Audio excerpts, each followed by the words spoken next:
Baik, bismillahirrahmanirrahim. Assalamualaikum warahmatullahi wabarakatuh.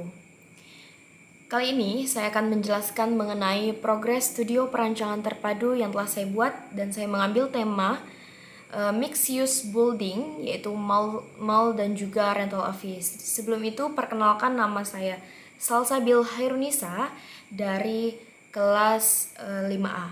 Baik, langsung saja kita ke tujuan dan juga faktor. Di sini tujuan saya merancang rental office berbasis mixed use mall itu, yaitu diharapkan menciptakan dan juga merencanakan suatu tempat kerja yang ideal dan juga ramah lingkungan dengan bentuk fisik rental office yang sesuai dengan prinsip-prinsip arsitektur.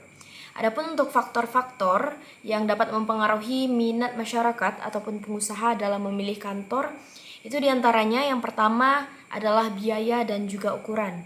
Lalu yang kedua ada lokasi dan fasilitas, yang ketiga persyaratan dan durasi perjanjian sewa, dan yang terakhir pertimbangan virtual office dan service office.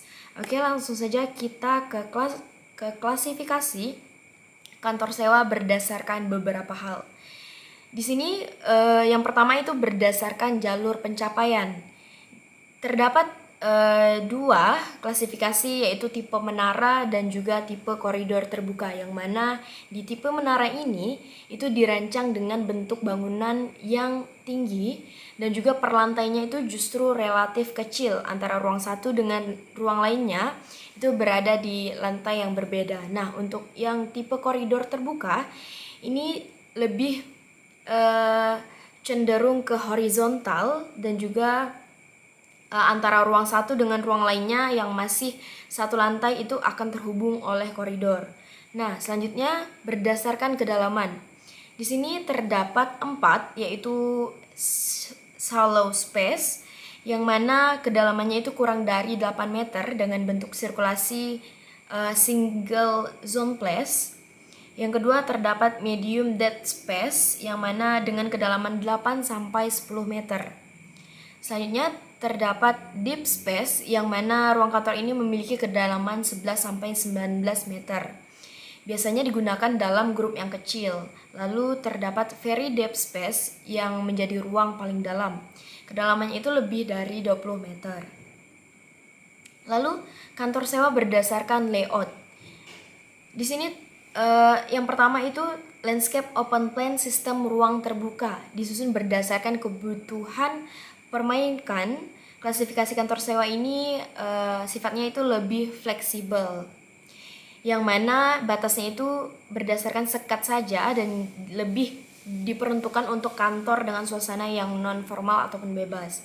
Lalu terdapat group space sistem kelompok ruang. Kantor jenis ini memiliki koridor ke arah dinding terluar dan juga berada di kedalaman 15-20 meter. Untuk kapasitasnya sendiri itu bisa mencapai 5-15 karyawan. Lalu selanjutnya cellular system. Privasi dari kantor ini itu sangat tinggi karena jenis ini biasanya digunakan untuk manajer, eksekutif, dan juga lain-lainnya. Lalu kita lanjut berdasarkan jumlah penyewa. Di sini terdapat 3, yaitu penyewa bangunan tunggal, penyewa lantai tunggal, dan juga penyewa lantai menjemuk. Dan kantor sewa berdasarkan peruntukan. Di sini terdapat 2, yaitu dengan fungsi majemuk yang memiliki kelebihan untuk membantu meningkatkan daya tarik kunjungan. Sebab fungsi dari kantor ini sendiri itu lebih variatif.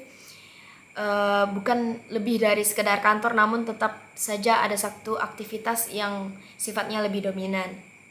Nah, untuk kantor sewa fungsi tunggal, itu di dalamnya hanya ada satu kantor dengan satu fungsi saja. Selanjutnya terdapat jenis-jenis kantor sewa. Itu yang pertama adalah ruko, yang mana dibutuhkan oleh pembisnis dengan usaha yang harus bertatap langsung kepada konsumen. Yang kedua adalah kantor konvensional, yang mana jenis kantor dengan bangunan kosong ataupun dengan furniture yang disewa berdasarkan jangka waktu dan juga kapasitas orang. Yang ketiga itu terdapat jenis coworking space yang mana di dalamnya sudah terdapat meja, kursi sofa, dan juga furniture sehingga saat itu sudah bisa langsung beroperasi. Biasanya disewakan dalam hitungan harian ataupun per jam. Selanjutnya virtual office yang mendukung operasional berbasis teknologi, terlebih untuk bisnis-bisnis baru yang sering disebut sebagai startup. Lalu yang terakhir service office. Jenis kantor ini biasa dipilih oleh pembisnis ataupun yang mau lebih praktis. Biasa diandalkan ketika pembisnis membutuhkan suatu kantor secara real time untuk menggunakan beberapa orang sekaligus. Dari beberapa jenis kantor sewa ini, di sini saya berencana untuk mengambil 2 jenis sekaligus untuk dijadikan konsep dalam kantor sewa saya nanti, yaitu jenis coworking space dan juga service office. Oke, kita lanjutkan dengan klasifikasi jenis mall dan juga pusat perbelanjaan. Di sini terdapat berdasarkan jenis barang yang dijual itu terdapat 4. Yang pertama ada demand, permintaan. Itu menjual kebutuhan sehari-hari yang merupakan kebutuhan pokok. Lalu semi demand, setengah permintaan, yang mana menjual kebutuhan tertentu dalam kehidupan sehari-hari.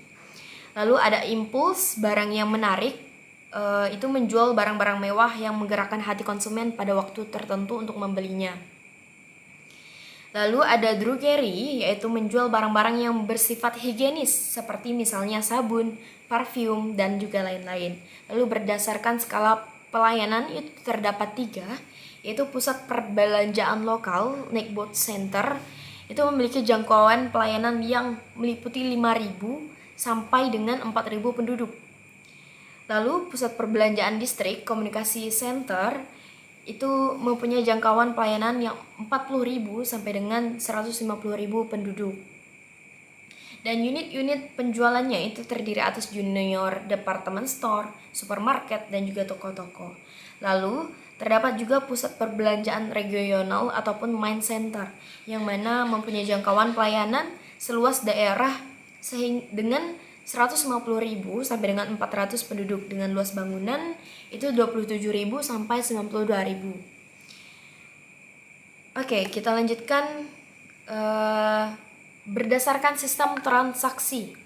Yang mana di sini terdapat 2, yaitu toko grosir dan juga toko eceran.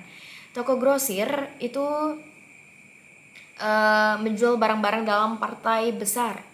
Misalnya barang-barang yang biasanya disimpan di gudang ataupun di tempat lain. Lalu terdapat juga toko eceran yang menjual barang dalam partai kecil ataupun persatuan barang. Nah, berdasarkan lokasi itu terdapat 6. Yang pertama adalah pasar ataupun market. Itu merupakan kelompok fasilitas perbelanjaan sederhana, misalnya toko, kios, ataupun sebagainya. Lalu yang kedua terdapat shopping street, merupakan pengelompokan sarana perbelanjaan yang terdiri dari deretan-deretan toko ataupun kios yang terbuka pada suatu penggalan jalan. Nah, lalu shopping precinct itu pertokoan terbuka yang menghadap kepada suatu ruang terbuka yang bebas. Lalu shopping center itu pengelompokan fasilitas perbelanjaan, misalnya toko ataupun kios yang berada pada satu atap. Lalu terdapat department store yang mana wadah perdagangan eceran besar itu dari berbagai jenis barang yang berada di satu atap. Lalu yang keenam itu ada supermarket, merupakan toko yang menjual barang kebutuhan sehari-hari dengan cara pelayanan mandiri ataupun self-service. Oke, kita lanjutkan. Yang ke-8 itu ada hypermart ataupun hypermarket. Itu merupakan perluasan superstore dengan luas lantai minimum 5.000 meter persegi. Itu barang-barang yang terdapat di hypermarket itu biasanya lebih lengkap, mulai dari kebutuhan pokok, perabotan, elektronik, hingga barang-barang mewah. Lalu terdapat shopping mall. Itu merupakan plaza umum ataupun sekumpulan sistem dengan belok-belokan yang dirancang khusus untuk pejalan kaki. Lalu Town Square itu merupakan pusat perbelanjaan tingkat internasional yang juga dilengkapi oleh area rekreasi independen dengan fasilitas penunjang yang sesuai dengan kebutuhan pasar. Kita lanjutkan ke program ruang. Pada mall ini terdapat ruang umum yang mana di dalamnya itu terdapat ruang informasi, hall, ATM center, toilet pria, toilet wanita, ruang satpam, telepon umum, dan juga gudang utama.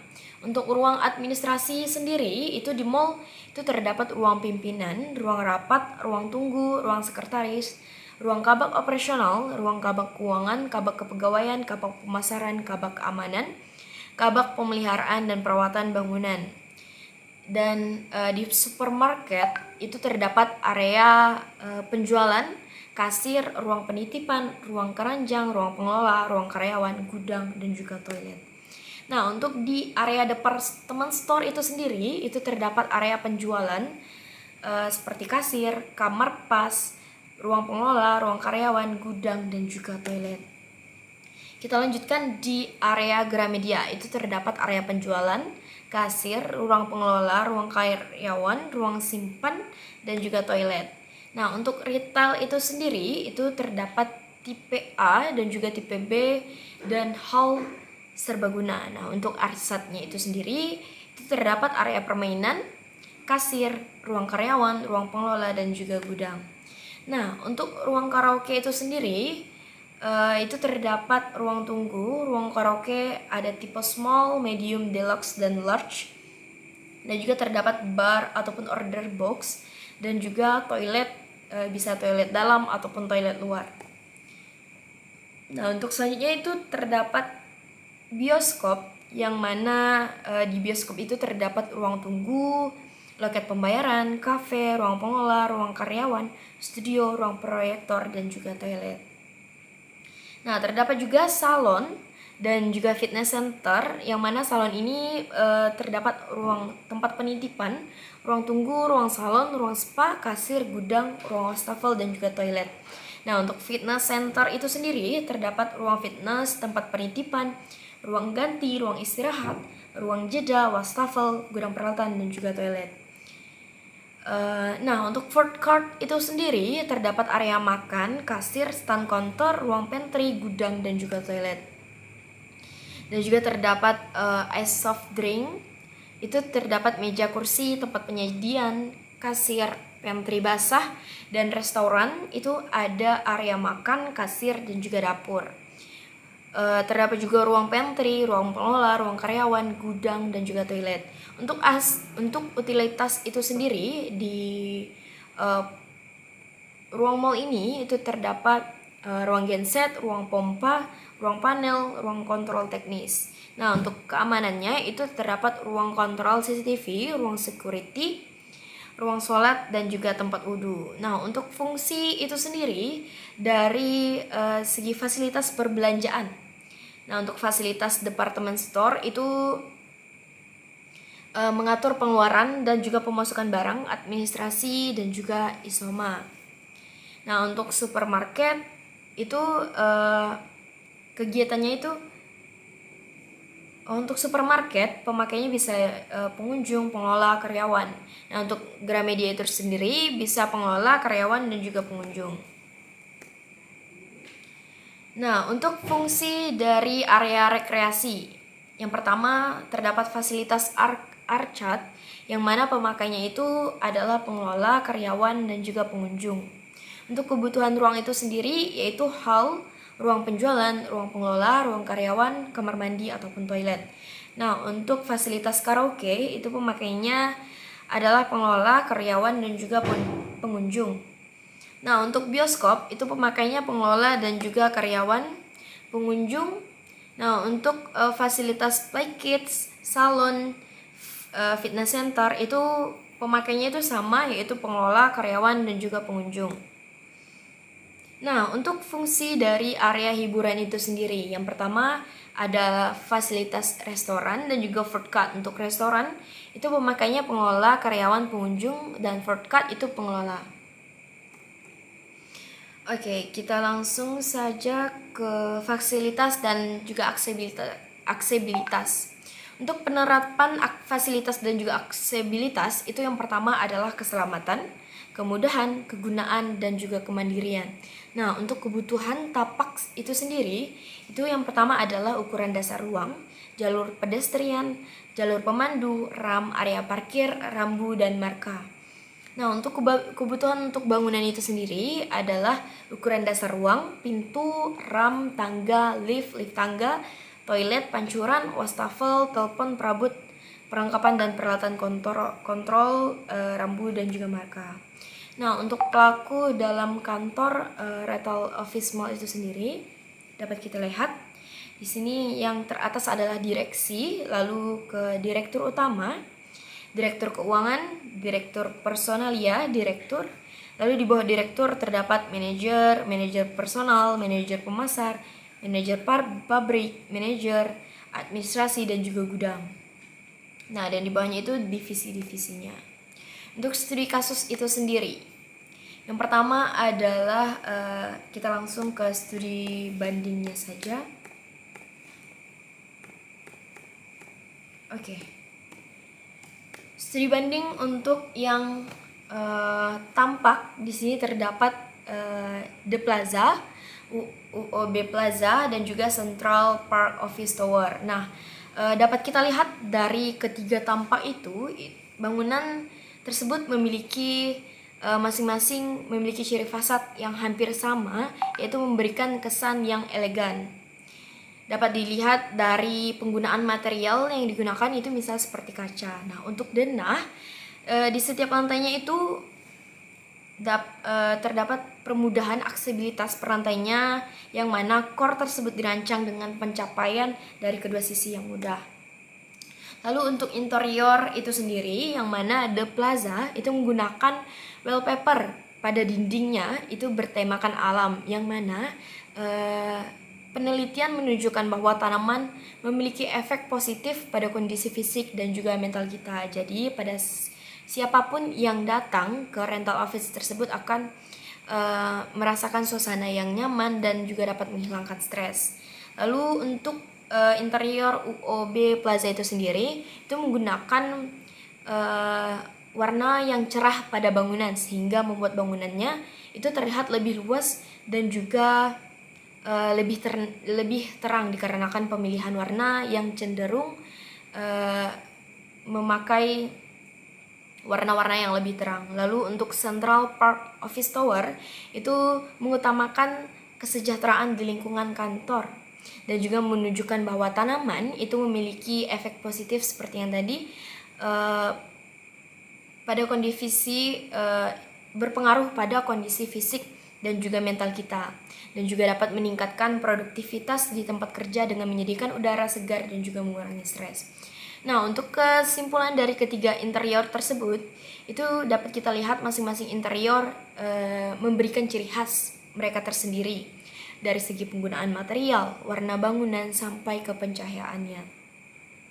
Nah, untuk fasilitas, yang pertama, Plaza itu memiliki 2.500 tempat parkir untuk melayani penyewa kantor dan juga tamu.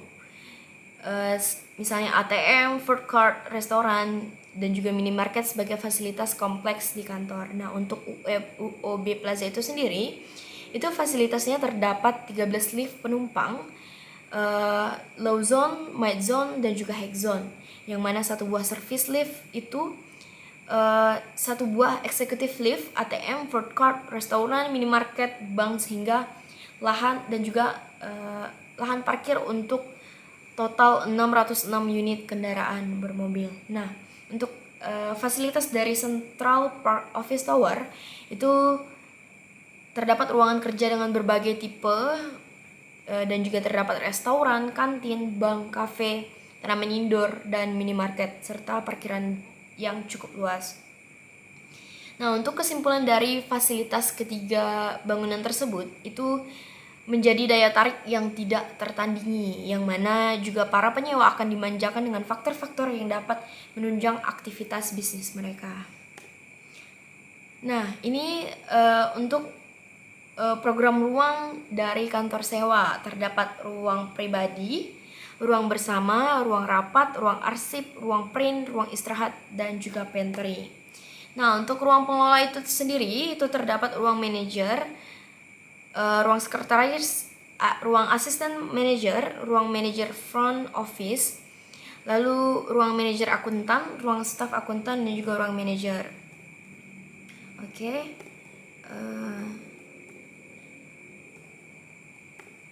Kita langsung ke data existing, yaitu keadaan iklim di Kota Pontianak. Seperti yang kita ketahui, curah hujan terbesar di Kota Pontianak itu jatuh pada bulan April dan juga Oktober sampai September. Sedangkan curah hujan terkecil ataupun bulan kering itu jatuh pada bulan Juli sampai Agustus, yang mana jumlah dari hujan rata-rata per tahun itu antara 168 sampai 192 hari. Nah, untuk lokasi itu sendiri saya memilih jalan yang berada di Jalan Ahmad Yani, di Jalan Ahmad Yani 1, yang mana luas site-nya itu sekitar 17.000 meter persegi. Nah, untuk lebar jalan primernya itu 14 meter dan juga lebar jalan sekundernya itu 14 meter. Nah, untuk alasan saya memilih lokasi itu menurut saya merupakan lahan yang produktif dan juga merupakan banyak sumber oksigen di sekitar lahan dan sangat strategis jika dibangun bangunan seperti mixed use building ini. Nah, untuk berdasarkan peraturan setempat itu KLB-nya paling tinggi sebesar 80%, KLB paling tinggi sebesar 8, dan juga untuk Jalan Jenderal Ahmad Yani itu memiliki GSB 22,0. Nah, untuk KDB-nya itu sendiri itu mendapatkan angka di 13.600 dan juga KDB itu di 108.800. Nah, dan dari situ kita mendapatkan jumlah lantai yang diizinkan untuk dibangun di lahan ini yaitu berkisar 8 lantai. Ini untuk bangunan di sekitar tapak, yang mana terdapat gedung olahraga Pangsuma, CV Citra Mandiri, Stella, dan juga terdapat Stella Maris School Pontianak dan Sekolah Menengah Atas Kristen. Baik, sekian progres presentasi dari studio perancangan yang telah saya buat. Mohon maaf jika terdapat banyak kekurangan. Wabillahi taufik wal hidayah. Assalamualaikum warahmatullahi wabarakatuh.